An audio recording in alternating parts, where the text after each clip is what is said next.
You will never feel more alone than in the wrong relationship. So here are 5 of the biggest mistakes that I see people make in the early stages of dating, so you can spot the wrong relationships faster and find the right ones instead. Number 5 is moving too fast. I'm sure there are plenty of stories of couples who met and moved really fast and got married after a month and everything worked out great.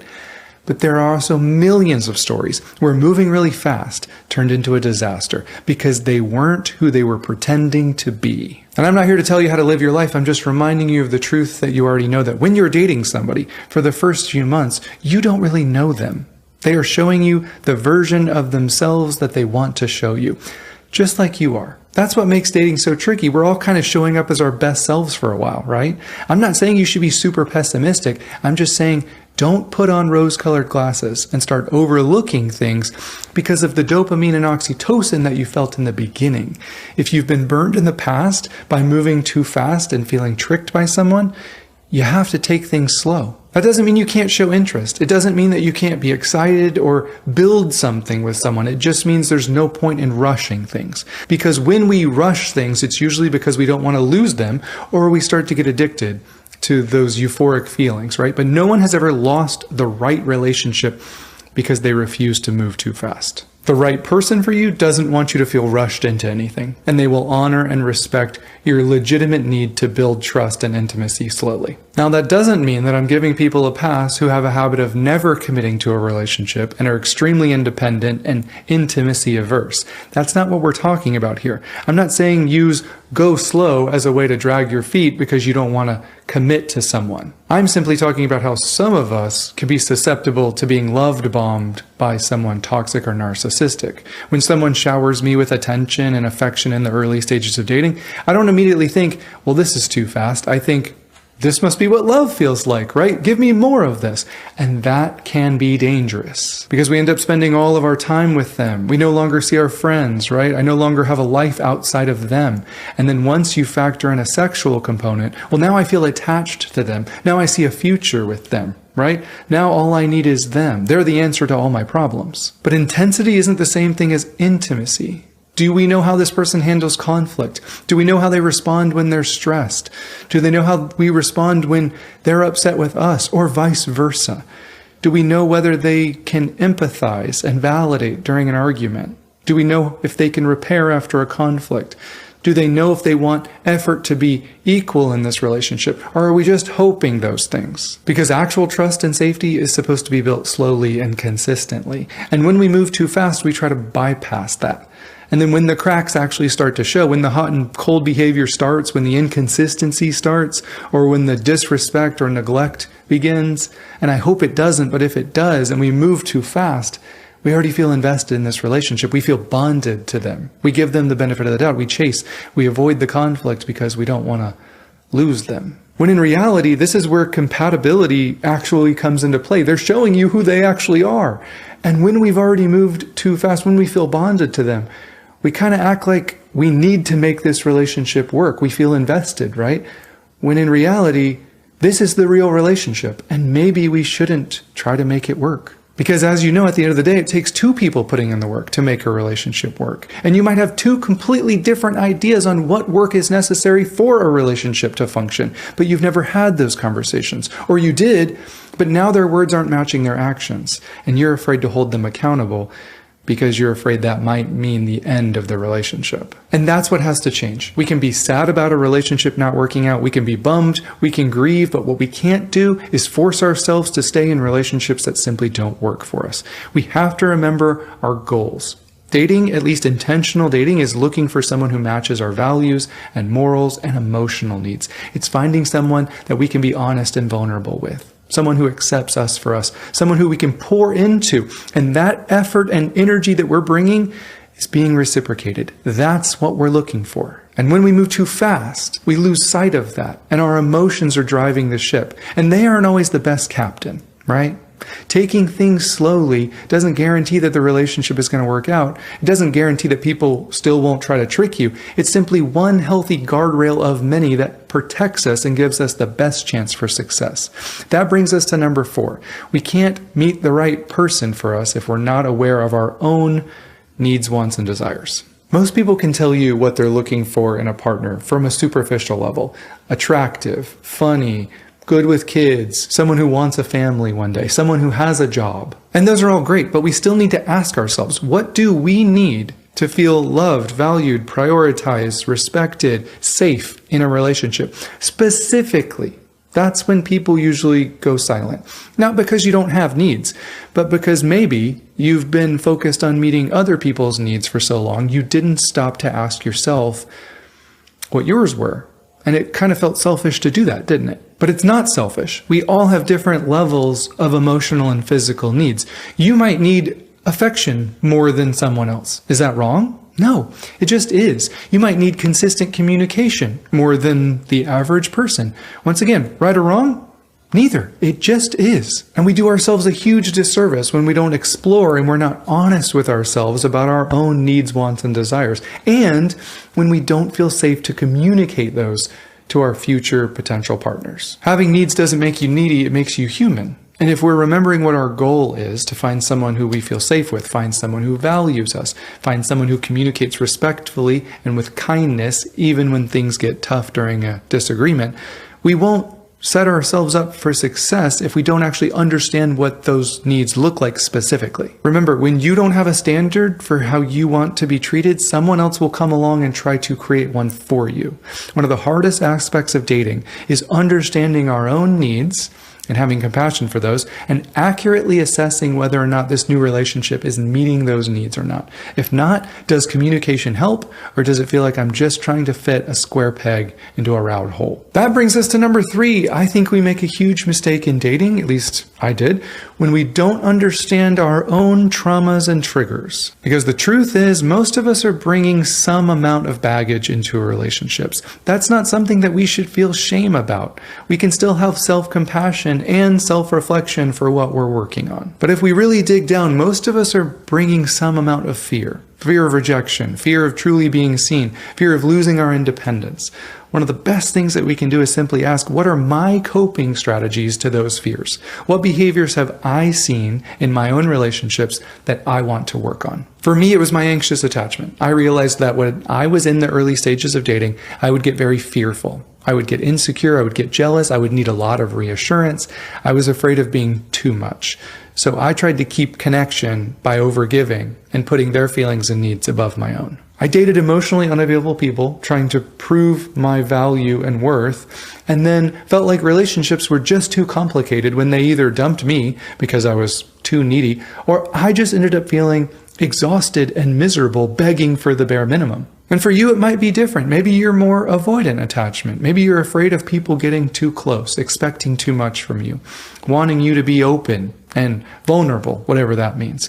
Maybe you're afraid of being smothered and losing your independence. The point is, none of us are going to have success in dating by just simply ignoring those things. It's not going to get better, right? You don't just need to meet the right person, and then all those fears or insecurities will just magically go away.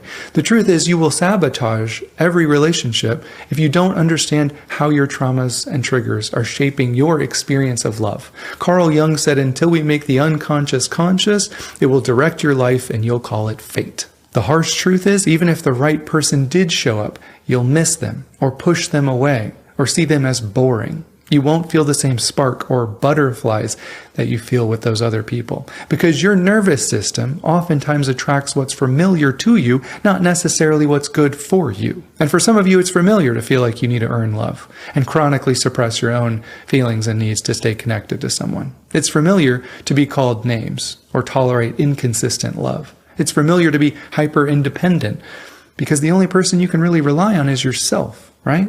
It's familiar to feel like you're too much and not enough at the same time. The only issue is when we bring those unhealed parts of ourselves into relationships, especially when we're not even conscious that we're doing it, we set ourselves up to fail. Like I said, we date emotionally unavailable people, taking their inconsistency and apathy as a way to prove our worth and value to them.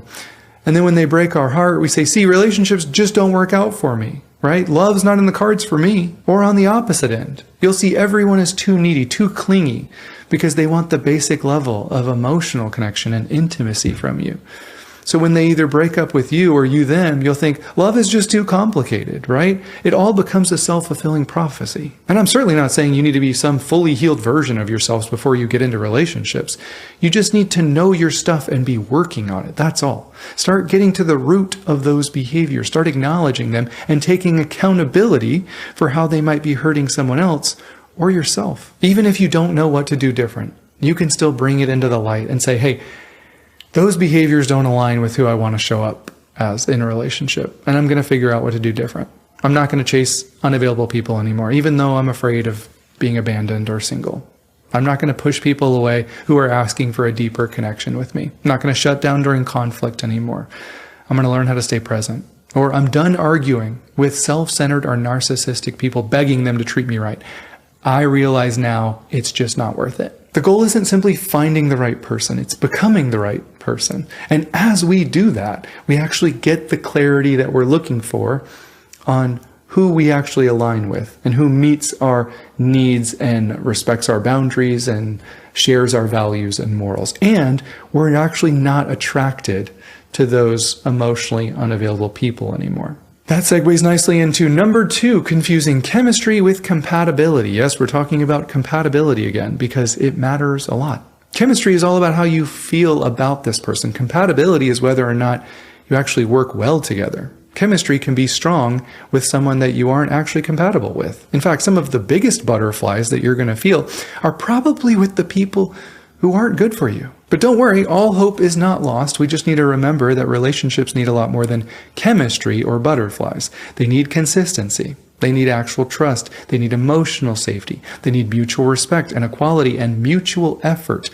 When someone has no interest or capacity in meeting those legitimate needs, I don't care how much chemistry you feel with them, you're not compatible with them and you're going to be miserable in that relationship. Okay, then how do you determine if you're truly compatible with someone? The only thing that works is time. You have to give it enough time and actually be honest with yourself. Does this person share my values? Do they care about showing up consistently, right? Do they have a safe presence to them? Do they care about emotional depth in the relationship? Are they putting in mutual effort? And once again, this isn't about having one foot in and one foot out. This isn't about being terrified and never letting yourself trust someone. It's simply about approaching this with a level head, right? Even if you really like someone, you still have to ask, are we actually compatible? Over time, do we want the same things? Do we express love in similar ways? And if not, are we both willing to work on that? Or am I already over-functioning trying to keep connection? You can have incredible sexual chemistry with someone who is terrible at communication. Which one do you think is going to be more important in the long run? You can be attracted to someone who's a 10 on the outside, but they don't care about emotional intelligence, and they refuse to take accountability when they mess up. Which one do you think is going to be more important down the road? Chemistry matters. Attraction matters. They just can't be the only metric that we're using to gauge whether this is the right relationship for us. So that brings us to number 1, which is abandoning ourselves in order to feel chosen, which is really just a fancy way of saying we chronically put other people above ourselves. We stay silent to keep the peace. We walk on eggshells. We suppress our own feelings and needs because it's scary or unsafe to advocate for them. And then we end up feeling miserable and resentful and taken for granted in relationships. And in the early stages of dating, it ends up looking like us asking, how do we get them to like me or choose me over, do I even like them? Does this relationship meet my needs? Is this person actually working towards building trust, safety, and intimacy with me? Or am I over-functioning to try to get those? We stay silent because we don't want to cause a conflict, but the only one who suffers when you do that is you. You don't get more connection, you just get less conflict, but that actually doesn't translate into you feeling more connected. And that's because it's not a lack of conflict that produces safety. It's having the trust that you can have conflict with someone and they're going to try to understand you. They show an interest in your perspective. They have empathy for your experience. It's believing that they have your back. They have your best interest in mind. It's both of you being able to stay kind and respectful. That's what leads to you feeling safe with them. And when we have a habit of self-abandonment, like I did, we're not usually very good at understanding what we deserve in a relationship. So let me just remind you, in case nobody's told you recently, you deserve someone who prioritizes you, someone who doesn't play games, someone who isn't hot, then cold, someone who considers you, someone who sees you as an equal, someone who wants effort to feel reciprocal in this relationship. Someone who wants to build something secure with you. And you never deserve someone who belittles you or treats you like a burden. You never deserve someone who demeans you or invalidates you or dismisses your feelings. You never deserve someone who pressures you or shames you or calls you names or uses your vulnerabilities against you. Please don't let any of your fears or insecurities get in the way of remembering that relationships are not supposed to feel like a roller coaster where there's high highs and low lows. They aren't supposed to be mean or cruel or neglect you and then make it up to you by love bombing you. That's not safety or love. One of the most important questions that we can ask in early stages of dating is, do I feel safe enough to show up as my authentic self? Because I'm not doing anyone any favors by pretending to be someone that I'm not. Do I feel safe to bring things up that upset me? Do I feel safe to be vulnerable about my specific needs and desires? And if not, what needs to change? Do their words match their actions? And if that changes in a month from now, am I going to have the courage to bring it up and have some difficult conversations or potentially pull back from this relationship? Or do I already feel invested and committed? Do I feel like I have to put my feelings and needs to the side in order to keep connection? And if so, am I practicing setting small boundaries and being more honest as long as it's safe to do so? Do I feel like I have to convince them to choose me? And maybe most importantly, who am I becoming in this relationship? Do they bring out the best in me and I them? Do they bring peace into my life or just chaos? Am I becoming more anxious or obsessive or hypervigilant or quiet and afraid to speak up? Because sometimes the relationship is giving you the answer through the version of yourself that you have to become in order to maintain it. And I say this with all the love possible, but you have to stop tolerating power dynamics the moment they happen. You never deserve to be mistreated. But if we're going to protect ourselves from potentially toxic or narcissistic people, we have to stop tolerating invalidation or mean jokes or dismissiveness or entitlement or inequality the first time it happens. We're not waiting anymore. We're not staying silent. We're not just giving the benefit of the doubt and moving on anymore. This is why it's essential that we're coming into relationships from a more healed place and a less codependent place. I'm not saying be hyper independent. I'm not saying don't ever rely on anyone else. I'm saying don't go into relationships thinking that they're going to heal or complete you. You do not need a relationship to survive. So it darn well better add joy and value to your life overall instead of just drain you. Stop tolerating disrespect or invalidation the first time it happens. When they make a joke about you, speak up. I don't like stuff like that. Don't do it anymore. And when they double down, oh my gosh, I didn't realize you were so sensitive. You need to grow up, or you need to blank. That's your cue. They're foreshadowing the rest of the relationship. They're saying, when you bring something up, this is how I'm going to react. I don't care about your pain. Don't get so caught up in being chosen that you forget that you need to be choosing too. We make relationships much more complicated than they need to be. Your job is to find someone who is kind and considerate, but not only those, because people can fake those, right? But who can actually listen and be emotionally present and empathize and validate when you talk about a hurt or you express a boundary. Toxic people rarely do those things. They won't fake accountability because they don't know how. So just remember, you're putting in the work to grow and mature and learn about all this stuff. Find someone who cares about learning with you. Find someone who wants to put in the effort to build something with you. When you find yourself dating for potential, when you find yourself thinking, well, if they just went to therapy, things would be better. Or when they're not stressed, things are going to be better. Or things are great sometimes and bad other times. You have to stay grounded in reality. Those simply aren't the relationships that we're getting involved with anymore. And sure, your mind is going to tell you, yeah, but what if you're being too needy? What if your standards are too high? What if you don't find someone? But you know that you will never feel more alone than in the wrong relationship. So don't let yourself believe you need to settle. We're not asking for too much. Consistently kind and respectful and able to take accountability when they mess up is not asking for too much. It's the bare freaking minimum. And don't settle for less than that. Thank you so much for watching, and I can't wait to see you in the next one.